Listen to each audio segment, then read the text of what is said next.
Hello friends, स्वागत है आप सबका आपका अपना यूट्यूब चैनल अब पढ़ेगा इंडिया में। आज हम लोग इस वीडियो में देखेंगे जो हम लोगों ने बिहार समान ज्ञान एडिटोरिया का जो एक बुक आया है, बिहार वस्तुनिष्ठ समान अध्ययन। इस बुक से हम लोग प्रैक्टिस सेट स्टार्ट कर रखे हैं। एक प्रैक्टिस सेट ऑलरेडी कंप्लीट है। आज हम लोग इस वीडियो में देखेंगे प्रैक्टिस सेट नंबर 2 और 3 दोनों। एक प्रैक्टिस सेट में 50 क्वेश्चन है, तो आज हम लोग 2 प्रैक्टिस सेट देखेंगे, मतलब 100 क्वेश्चन हम लोग इस वीडियो में देखेंगे।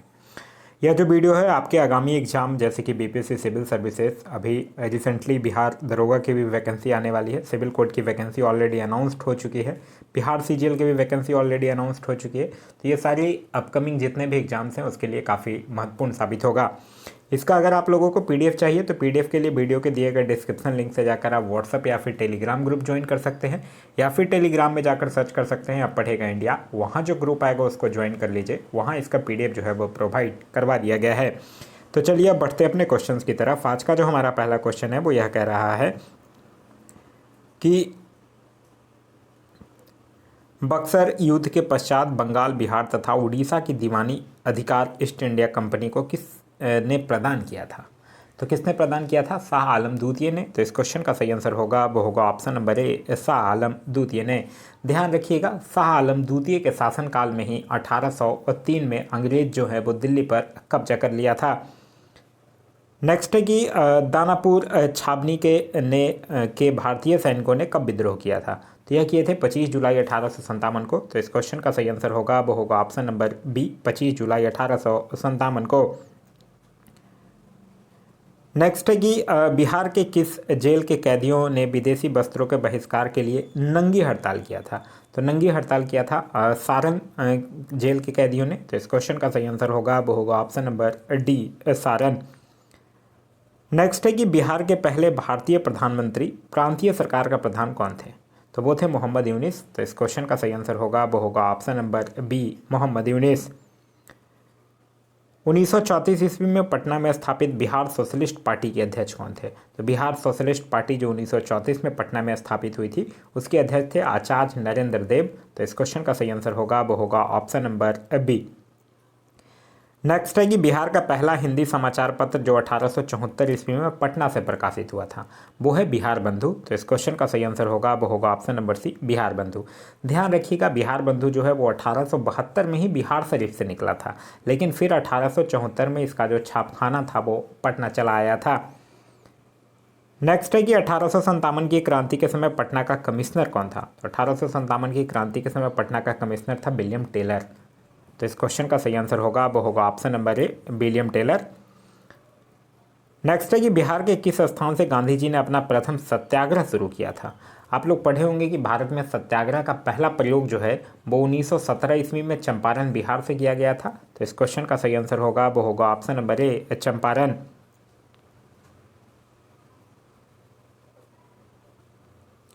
नेक्स्ट कह रहा है कि 1912 ईस्वी में भारतीय राष्ट्रीय कांग्रेस के बांकीपुर अधिवेशन की अध्यक्षता जो है वो किन के द्वारा किया गया था।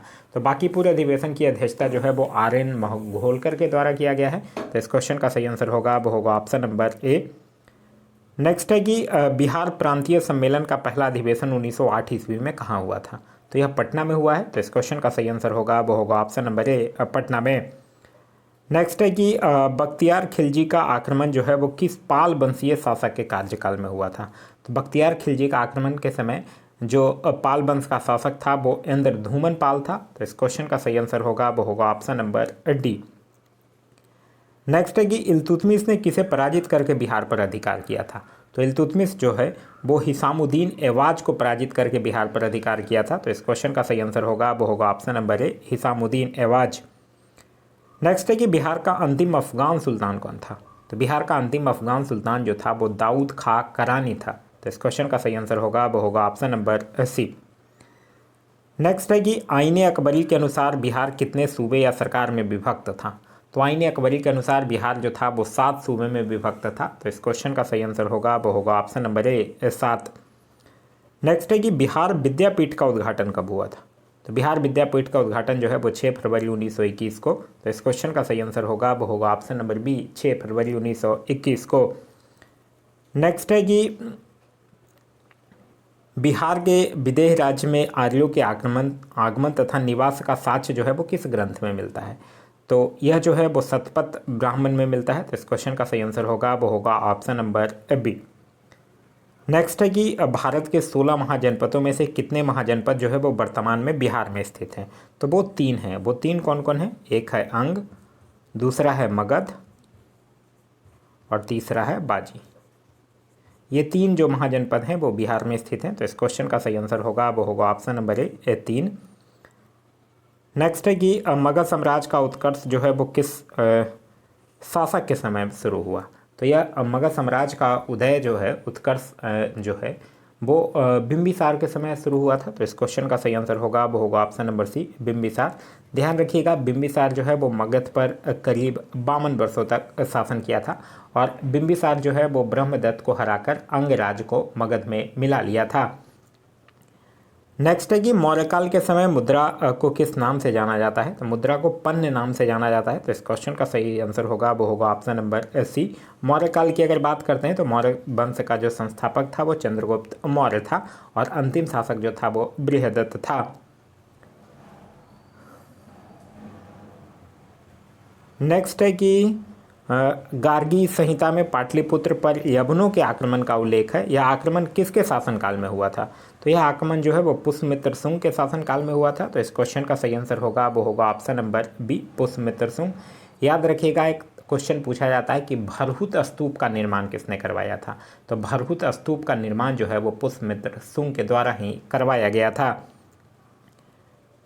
नेक्स्ट है कि विक्रमशिला विश्वविद्यालय की स्थापना किस पाल वंशीय राजा ने करवाया था? तो विक्रमशिला विश्वविद्यालय या फिर सोमपुर महाविहार, दोनों क्वेश्चन पूछा जाए तो ये दोनों का निर्माण जो है वो धर्मपाल ने ही करवाया था। तो इस क्वेश्चन का सही आंसर होगा वो होगा option number A, Dharmapal. Next है कि बिहार को दिल्ली सल्तनत के अधीन किसने किया था? तो यह इल्तुतमिश ने किया था। तो इस क्वेश्चन का सही आंसर होगा वो होगा ऑप्शन नंबर ए, इल्तुतमिश। सबसे पहले कुतुबुद्दीन ऐबक, फिर आराम शाह, फिर उसके बाद इल्तुतमिश का शासनकाल आता है। नेक्स्ट है कि बख्तियार खिलजी का आक्रमण बिहार में कब हुआ था? तो यह हुआ था 1198 में। तो इस क्वेश्चन का सही आंसर होगा वो होगा ऑप्शन नंबर सी, 1198। नेक्स्ट है कि किसने बिहार की राजधानी को बिहार शरीफ से पटना स्थानांतरित किया था? तो यह किया था शेर शाह ने। जो कि एक क्वेश्चन पूछा जाता है कि कबूलियत और पट्टा प्रथा की शुरुआत किसने किया था? तो वो भी शेर शाह ने ही किया था। तो इस क्वेश्चन का सही आंसर होगा वो होगा ऑप्शन नंबर सी, शेर शाह। नेक्स्ट है कि बिहार छात्र परिषद का गठन जो है वो किसके द्वारा किया गया था? तो बिहार छात्र परिषद का गठन जो है वो राजेंद्र प्रसाद के द्वारा किया गया है। तो इस क्वेश्चन का सही आंसर होगा वो होगा option number D, Rajendra Prasad के द्वारा। नेक्स्ट है कि निम्नलिखित में से कौन जो है वो बिहार की मुख्य खाद्यान्न फसल है? तो चावल, गेहूं, मक्का, ये सब जो है वो बिहार की मुख्य खाद्यान्न फसल है। तो इस क्वेश्चन का सही आंसर होगा वो होगा ऑप्शन नंबर बी, चावल, गेहूं और मक्का। नेक्स्ट है कि घोघा झील बिहार के किस जिले में स्थित है? तो यह बिहार के कटिहार जिले में स्थित है। तो इस क्वेश्चन का सही आंसर होगा वो होगा ऑप्शन नंबर सी, कटिहार जिले में। नेक्स्ट है कि हिंदू धार्मिक मान्यताओं के अनुसार किस नदी को अपवित्र या अशुभ माना जाता है? तो यह कर्मनाशा नदी को माना जाता है। तो इस क्वेश्चन का सही आंसर होगा वो होगा ऑप्शन नंबर डी, कर्मनाशा नदी। नेक्स्ट है कि बिहार का कुल क्षेत्रफल कितना है? तो बिहार का कुल क्षेत्रफल है 94,163 वर्ग किलोमीटर। तो इस क्वेश्चन का सही आंसर होगा वो होगा ऑप्शन नंबर सी। नेक्स्ट है कि बिहार के किस क्षेत्र में विंध्यन चट्टानें पाई जाती है? तो यह बिहार के दक्षिण पश्चिम क्षेत्र में पाया जाता है। तो इस क्वेश्चन का सही आंसर होगा वो होगा ऑप्शन नंबर बी, दक्षिण पश्चिम। नेक्स्ट है कि निम्न में से किस प्रकार की मिट्टी में कॉप की बहुलता पाई जाती है? तो कॉप की बहुलता जो है वो पुरानी जलोढ़ मिट्टी में पाया जाता है। तो इस क्वेश्चन का सही आंसर होगा वो होगा ऑप्शन नंबर ए, पुरानी जलोढ़ मिट्टी। नेक्स्ट है कि बिहार में लौटता मानसून प्रारंभ होता है। तो बिहार में लौटता मानसून जो है वो अक्टूबर के मध्य में प्रारंभ होता है। तो इस क्वेश्चन का सही आंसर होगा वो होगा ऑप्शन नंबर ए, अक्टूबर के मध्य में। नेक्स्ट है कि निम्नलिखित में से किस नदी को नारायणी तथा सदा नीरा के नाम से जाना जाता है? तो नारायणी तथा सदा नीरा के नाम से जाना जाता है गंडक नदी को। एक्चुअली गंडक नदी जो है उसको नेपाल में शालिग्राम और मैदानी भाग में नारायणी नदी के नाम से जाना जाता है। नेक्स्ट है कि निम्नलिखित में से कौन सी फसल जो है वो सर्वाधिक क्षेत्र में बोई जाती है? तो चावल जो है वो सर्वाधिक क्षेत्र में बोया जाता है। तो इस क्वेश्चन का सही आंसर होगा वो होगा ऑप्शन नंबर बी। आगे है कि उदयपुर वन्यजीव अभयारण्य बिहार के किस जिले में स्थित है? तो उदयपुर वन्यजीव अभयारण्य जो है वो बिहार के पश्चिमी चंपारण जिले में स्थित है। तो इस क्वेश्चन का सही आंसर है वो है ऑप्शन नंबर बी, पश्चिमी चंपारण। नेक्स्ट है कि वाल्मीकि राष्ट्रीय उद्यान को किस वर्ष प्रोजेक्ट टाइगर के अंतर्गत शामिल किया गया था। प्रोजेक्ट टाइगर के अंतर्गत इसको 1991 में शामिल किया गया था और ये वाल्मीकि राष्ट्रीय उद्यान भी जो है वो वेस्ट चंपारण में ही है। नेक्स्ट है कि दलदली मिट्टी की बहुलता बिहार के किन क्षेत्रों में पाई जाती है।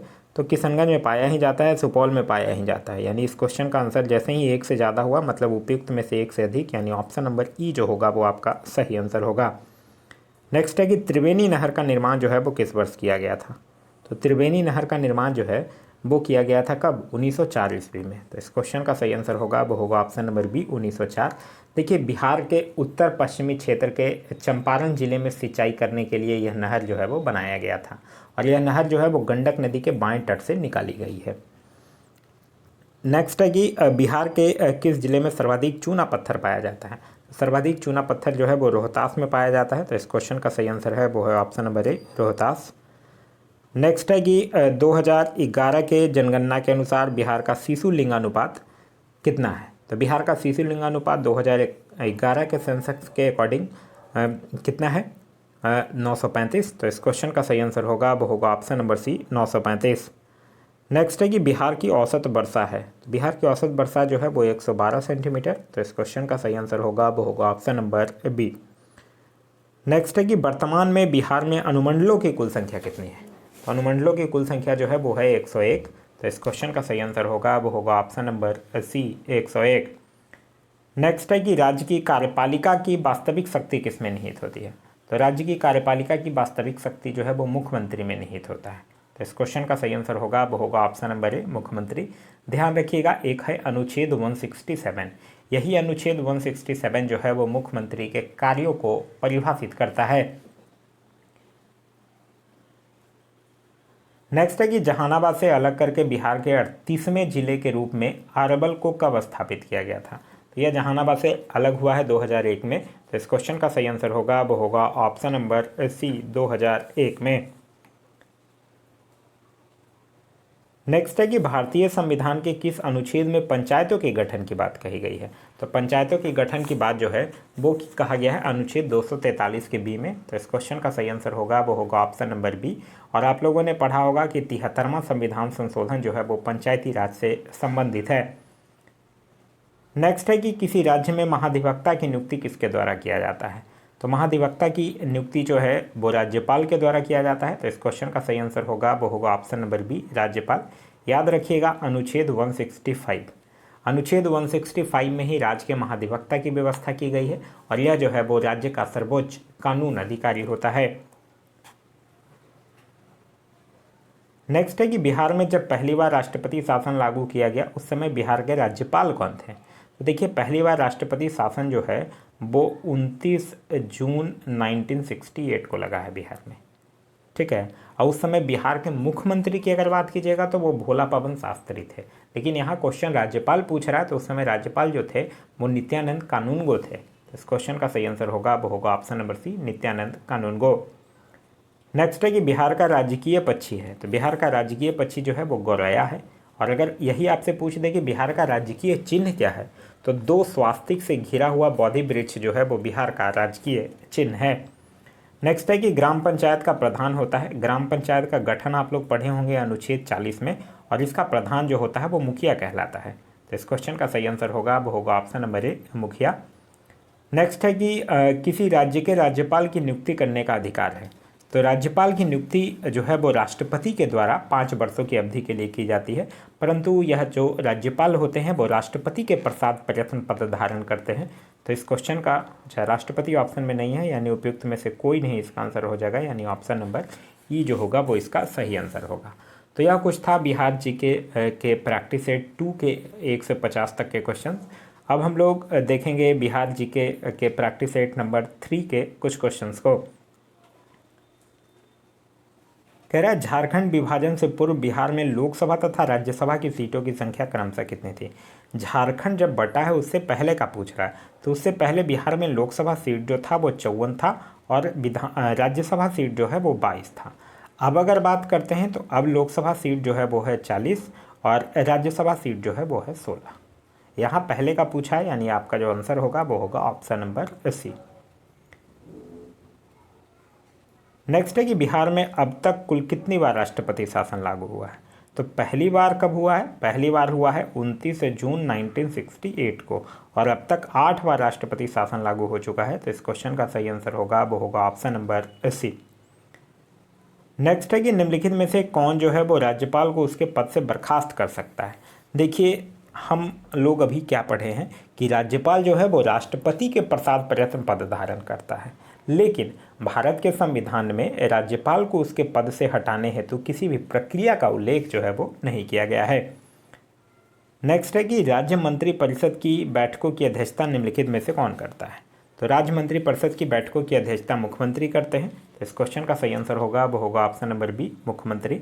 ध्यान रखिएगा, मंत्री परिषद के निर्णयों को मुख्यमंत्री ही जो होता है वो राज्यपाल तक पहुंचाता है।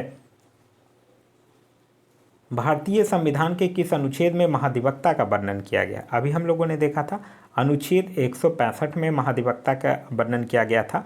महाधिवक्ता की नियुक्ति जो होती है वो राज्यपाल के द्वारा होती है, और यह जो होता है वो राज्य का सर्वोच्च कानून अधिकारी होता है। तो इस क्वेश्चन का सही आंसर होगा वो होगा ऑप्शन नंबर बी। नेक्स्ट है कि कोई विधेयक धन विधेयक है या नहीं, इसका निर्णय कौन करता है। ऑप्शन के अकॉर्डिंग अगर इसका आंसर देखिएगा तो इसका निर्णय जो है वो विधानसभा अध्यक्ष करेगा। तो इस क्वेश्चन का जो सही आंसर होगा वो होगा ऑप्शन नंबर ए, विधानसभा अध्यक्ष। नेक्स्ट है कि निम्नलिखित में से कौन जो हैं वो बिहार के मुख्यमंत्री के पद पर सबसे कम समय तक रहे हैं। यह बात कर रहा है सतीश प्रसाद सिंह की, जो कि 1968 में सिर्फ और सिर्फ 5 दिन के लिए मुख्यमंत्री रहे थे। तो इस क्वेश्चन का सही आंसर होगा वो होगा option number B, Satish Prasad Singh.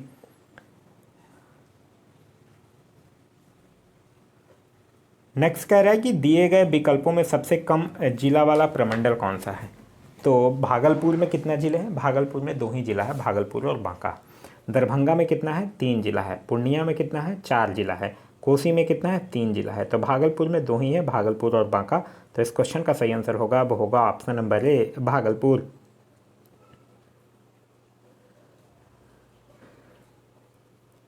Next है कि किसी राज्य का वैधानिक प्रधान कौन होता है। तो किसी राज्य के अगर वैधानिक प्रधान की अगर बात करते हैं तो राज्यपाल होता है, और संविधान के भाग 6 में राज्य शासन के लिए प्रावधान जो है वो किया गया है। तो इस क्वेश्चन का सही आंसर होगा वो होगा ऑप्शन नंबर ए, राज्यपाल। नेक्स्ट है कि बिहार में लोकसभा हेतु कितने सीटें जो है वो अनुसूचित जाति के लिए आरक्षित है। तो बिहार में लोकसभा हेतु 6 सीटें जो है वो अनुसूचित जाति के लिए आरक्षित है। तो इस क्वेश्चन का सही आंसर होगा वो होगा ऑप्शन नंबर सी, 6। नेक्स्ट है कि उर्दू भाषा को दूसरी राजभाषा के रूप में मान्यता देने वाला भारत का पहला राज्य कौन बना है। तो वो बना है बिहार। तो इस क्वेश्चन का सही आंसर होगा वो होगा ऑप्शन नंबर ए, बिहार। नेक्स्ट है कि जिला परिषद अध्यक्ष अपना त्यागपत्र किसे देता है। तो जिला परिषद अध्यक्ष जो है वो अपना त्यागपत्र जिला दंडाधिकारी को देगा। तो इस क्वेश्चन का सही आंसर होगा वो होगा ऑप्शन नंबर डी। नेक्स्ट है कि बिहार का कौन सा जिला जो है वो नेपाल तथा पश्चिम बंगाल दोनों से सीमा साझा करता है। तो यह बिहार का किशनगंज ऐसा जिला जो है वो नेपाल और पश्चिम बंगाल दोनों से सीमा साझा करता है। तो इस क्वेश्चन का सही आंसर होगा वो होगा ऑप्शन नंबर ए, किशनगंज। नेक्स्ट है कि किस भारतीय राज्य के साथ नेपाल सबसे लंबी सीमा साझा करता है। तो नेपाल जो है वो सबसे ज़्यादा सीमा जो है वो बिहार के साथ साझा करेगा। तो इस क्वेश्चन का सही आंसर होगा वो होगा option number B, Bihar. Next है कि निम्नलिखित में से कौन जो है वो बिहार का सर्वोच्च पर्वत चोटी है। तो बिहार का सर्वोच्च पर्वत चोटी की अगर बात करते हैं तो वो है सोमेश्वर श्रेणी। तो इस क्वेश्चन का सही आंसर होगा वो होगा ऑप्शन नंबर बी। नेक्स्ट है कि बिहार में सबसे अधिक वर्षा जो है वो किस जिले में होती है। तो बिहार में सबसे अधिक वर्षा जो है वो किशनगंज जिले में होता है। तो इस क्वेश्चन का सही आंसर होगा वो होगा option number C, Kishanganj. Next है कि बिहार में आपदा प्रबंधन हेतु सेंदई फ्रेमवर्क को कब लागू किया गया है। तो यह लागू किया गया है 2015 में। तो इस क्वेश्चन का सही आंसर होगा वो होगा ऑप्शन नंबर बी, 2015 में। नेक्स्ट है कि बिहार का कौन सा जिला जो है वो जूट उत्पादन में अग्रणी है। तो जूट उत्पादन में अग्रणी जिला जो है वो है पूर्णिया। तो इस क्वेश्चन का सही आंसर होगा वो होगा option number D, Purnia. Next है कि गंगा के दक्षिणी भाग के मैदानों में कौन सी मिट्टी जो है वो प्रमुख रूप से पाई जाती है। तो वो कैवाल मिट्टी पाई जाती है। तो इस क्वेश्चन का सही आंसर होगा वो होगा ऑप्शन नंबर ए, कैवाल मिट्टी। नेक्स्ट है कि कर्मनाशा नदी बिहार के किस स्थान पर गंगा नदी से मिलती है। तो यह चौसा के नज़दीक मिलेगी कर्मनाशा नदी गंगा पर। तो इस क्वेश्चन का सही आंसर होगा वो होगा ऑप्शन नंबर बी, चौसा के निकट। नेक्स्ट है कि कांबर झील बिहार के किस जिले में स्थित है? तो कांबर झील जो है वो बिहार के बेगूसराय जिला में स्थित है। तो इस क्वेश्चन का सही आंसर होगा वो होगा option number C, Begusarai. Next है कि निम्नलिखित में से कौन सा जलकुंड जो है वो मुंगेर में स्थित नहीं है? सीता कुंड है, ऋषि कुंड है, रामेश्वर कुंड है, गोमुख कुंड नहीं है। गोमुख कुंड जो है वो चित्तौड़गढ़ राजस्थान में स्थित है। तो इस क्वेश्चन का सही आंसर होगा वो होगा ऑप्शन नंबर डी। नेक्स्ट है कि राजपुर नहर परियोजना किस नदी पर स्थित है? तो राजपुर नहर परियोजना जो है वो कोसी नदी पर स्थित है। तो इस क्वेश्चन का सही आंसर होगा वो होगा ऑप्शन नंबर ए, कोसी नदी। नेक्स्ट है कि 2011 के जनगणना के अनुसार जनसंख्या के दृष्टि से बिहार का सबसे छोटा जिला कौन है? तो बिहार का सबसे छोटा जिला जनसंख्या के दृष्टि से है शेखपुरा। तो इस क्वेश्चन का सही आंसर होगा वो होगा option number C, Sheikhpura. Next है कि बिहार के किस जिले का महिला साक्षरता दर सबसे न्यूनतम है? तो महिला साक्षरता दर सबसे कम है सहरसा का। तो इस क्वेश्चन का सही आंसर होगा वो होगा option number C, Saharsa. Next है कन्नौज वंश का अंतिम शासक कौन था? अच्छा पहले तो बताइए संस्थापक कौन था? तो संस्थापक था नान्यदेव और अंतिम शासक था हरि सिंह देव। तो इस क्वेश्चन का सही आंसर होगा वो होगा option number A, Hari Singh Dev. Next है कि निम्न में से किस पाल शासक की राजधानी मुंगेर बिहार में थी? तो ये था देवपाल का। तो इस क्वेश्चन का सही आंसर होगा वो होगा ऑप्शन नंबर बी, देवपाल। याद रखिएगा ओदंतपुरी बिहार के प्रसिद्ध बौद्ध मठ का निर्माण भी जो है वो देवपाल ने ही करवाया था। नेक्स्ट है कि दरभंगा में एक दुर्ग एवं जामा मस्जिद का निर्माण करवाने वाला सुल्तान कौन था? तो वो था मोहम्मद बिन तुगलक। तो इस क्वेश्चन का सही आंसर होगा वो होगा ऑप्शन नंबर सी, मोहम्मद बिन तुगलक। मोहम्मद बिन तुगलक से ध्यान रखना है कि इसने कृषि के विकास के लिए अमीर कोही नामक एक नवीन विभाग की भी स्थापना किया था। नेक्स्ट है कि शेर शाह ने मुगलों के विरुद्ध संघर्ष में किससे सहायता प्राप्त की थी? तो यह चेरो शासकों से प्राप्त किया था। तो इस क्वेश्चन का जो सही आंसर होगा वो होगा ऑप्शन नंबर सी, चेरो शासक। शेर शाह से याद रखिएगा शेरशाह बिलग्राम का युद्ध जो 1540 में होता है उसके बाद जो है वो यह दिल्ली की गद्दी पर बैठता है। नेक्स्ट है कि सिकंदर लोदी ने हुसैन शाह सरकी को पराजित कर किसे बिहार का प्रभारी नियुक्त किया था? बिहार का प्रभारी नियुक्त जो है वो किया था किसको? दरिया खां नुहानी को। तो इस क्वेश्चन का जो सही आंसर होगा वो होगा ऑप्शन नंबर ए, दरिया खां नुहानी को। नेक्स्ट कह रहा है कि चौसा के युद्ध में शेरशाह ने हुमायूं को कब पराजित किया था? तो चौसा के युद्ध में शेरशाह जो था वो हुमायूं को पराजित किया था और चौसा का युद्ध हुआ था 26 जून 1539 को। तो इस क्वेश्चन का सही आंसर होगा वो होगा ऑप्शन नंबर ए। नेक्स्ट कह रहा है कि शेरशाह का प्रशासनिक प्रयोगशाला था तो वो सासाराम में था। तो इस क्वेश्चन का सही आंसर होगा वो होगा ऑप्शन नंबर ए, सासाराम। ध्यान रखिएगा शेरशाह का मकबरा भी जो था वो सासाराम में झील के बीच ऊंचे टीले पर निर्मित किया गया है। नेक्स्ट है कि शेरशाह ने अपने शासनकाल में पटना में एक दुर्ग का निर्माण कराया तथा पुनः इस नगर को राजधानी के रूप में विकसित किया, इसकी चर्चा है। तो इसकी चर्चा जो है वो तारीख ए दाऊदी में है। तो इस क्वेश्चन का सही आंसर होगा वो होगा ऑप्शन नंबर बी, तारीख ए दाऊदी। ध्यान रखिएगा शेरशाह जो था वो 1541 में पाटलिपुत्रा को पटना के नाम से पुनः स्थापित किया था। नेक्स्ट है कि अकबर ने 1580 में बिहार में किसे गवर्नर या सूबेदार नियुक्त किया था? तो यह नियुक्त किया था खाने खानम को। तो इस क्वेश्चन का सही आंसर होगा वो होगा ऑप्शन नंबर बी। नेक्स्ट कह रहा है कि किस मुगल शासक के समय में बिहार में सर्वाधिक विद्रोह हुआ? तो बिहार में सर्वाधिक विद्रोह जो हुआ वो अकबर के शासनकाल में हुआ और इस क्वेश्चन का सही आंसर होगा वो होगा ऑप्शन नंबर ए, अकबर। अकबर का शासनकाल जो था वो 1556 से लेकर 1605 तक था।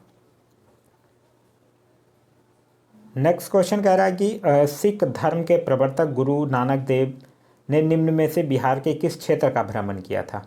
राजगीर का भी किया था, पटना का भी किया था। जैसे ही एक से अधिक हो गया यानी इस क्वेश्चन का सही आंसर होगा उपयुक्त में से एक से अधिक, यानी ऑप्शन नंबर ई जो होगा वो इसका सही आंसर होगा। नेक्स्ट क्वेश्चन कह रहा है कि मुगल शासक फर्रुखसियार ने अंग्रेजों को बिहार एवं बंगाल में व्यापार करने के लिए किस वर्ष स्वतंत्रता प्रदान कर दिया था? तो यह कर दिया था 1717 में। तो इस क्वेश्चन का सही आंसर है वो है ऑप्शन नंबर बी, 1717। याद रखिएगा फर्रुखसियार को मुगल वंश का घृणित कायर भी कहा गया है। नेक्स्ट है कि किस मुगल शासक के शासनकाल में अंग्रेजों ने पटना में अपनी फैक्ट्री स्थापित की थी? तो अंग्रेज जो है वो पटना में अपनी फैक्ट्री जो है वो शाहजहां के शासनकाल में स्थापित किया था। तो इस क्वेश्चन का सही आंसर होगा वो होगा ऑप्शन नंबर बी। शाहजहां का जो शासनकाल था वो 1627 से लेकर 1657 तक था। नेक्स्ट है अंग्रेजों की पटना फैक्ट्री का प्रधान जॉब चार्नोक कब बना था? तो यह बना था 1664 में। तो इस क्वेश्चन का सही आंसर होगा वो होगा option number B. Next question कह रहा है कि बिहार आने वाला प्रथम अंग्रेज यात्री कौन था? तो बिहार आने वाला प्रथम अंग्रेज यात्री था रॉल्फ फिच। तो इस क्वेश्चन का सही आंसर होगा वो होगा ऑप्शन नंबर ए। नेक्स्ट है कि बिहार में होम रूल लीग की स्थापना कब किया गया? तो यह किया गया 16 दिसंबर 1916 को। तो इस क्वेश्चन का सही आंसर है वो है ऑप्शन नंबर बी। नेक्स्ट है भारतीय राष्ट्रीय कांग्रेस का 27वां अधिवेशन कहाँ हुआ? तो ये पटना के बांकीपुर में हुआ था 1912 में, लेकिन कहीं कहीं ये 27वां और 28वां अधिवेशन बुक में दिया हुआ रहता है। ये 1912 में हुआ था पटना में और इसके अध्यक्ष थे RN मघोलकर। नेक्स्ट है मुजफ्फरपुर बम कांड 1908 में किसे फांसी की सज़ा हुई थी? एक्चुअली प्रफुल्ल चाकी और खुदीराम बोस जो थे वो 30 अप्रैल 1908 को मुजफ्फरपुर के जंग किंग्सफोर्ड की हत्या का प्रयास किया था, लेकिन हुई नहीं थी उसकी हत्या और बाद में फिर खुदीराम बोस को फांसी की सज़ा हुई थी। तो इस क्वेश्चन का सही आंसर होगा वो होगा option number B Khudiram Bose. Next question है क्वेश्चन नंबर 44। चंपारण में कृषि की स्थिति के जांच के लिए नियुक्त जांच समिति के अध्यक्ष कौन थे? तो उनका नाम था FG सलाई। तो इस क्वेश्चन का जो सही आंसर होगा वो होगा ऑप्शन नंबर सी। बिहार आने वाले निम्नलिखित चर्चित विदेश यात्रियों में से सबसे पहला यात्री कौन था?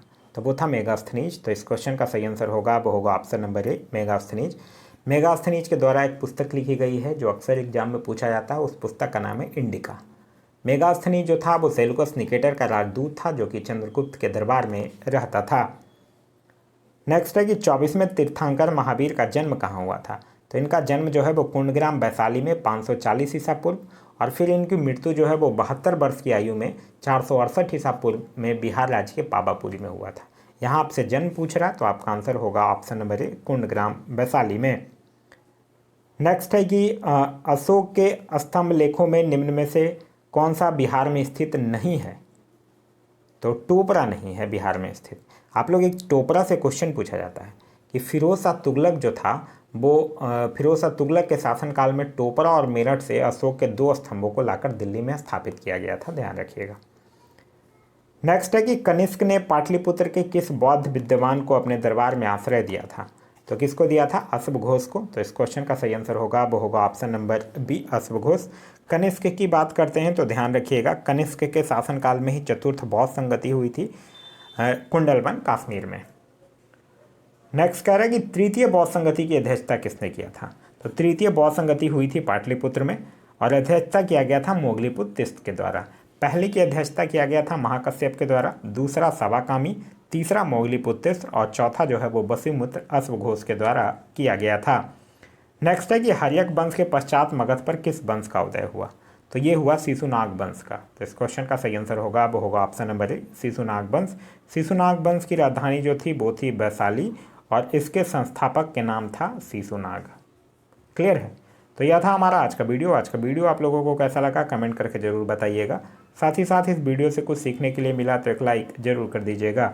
वीडियो पसंद आ रहा है तो अपने दोस्तों के साथ शेयर करना ना भूलें। अभी तक आप इस चैनल पर नए हैं या चैनल को सब्सक्राइब नहीं किए हैं तो चैनल को सब्सक्राइब कर लीजिए और साथ ही साथ बेल आइकन दबा लीजिए ताकि हमारे सारे वीडियो के नोटिफिकेशन आपको मिलते रहें। इसका अगर आप लोगों को PDF चाहिए तो वीडियो के स्टार्टिंग में जैसा मैं बताया हूँ कि वीडियो के डिस्क्रिप्शन में लिंक दिया है, वहाँ से जाकर आप टेलीग्राम ग्रुप या फिर व्हाट्सएप ग्रुप ज्वाइन कर सकते हैं या फिर टेलीग्राम में जाकर सर्च कर सकते हैं अब पढ़ेगा इंडिया। वहाँ जो ग्रुप आएगा उसको ज्वाइन कर लीजिए, वहाँ इसका PDF जो है वो प्रोवाइड करवा दिया गया है। Thanks for watching.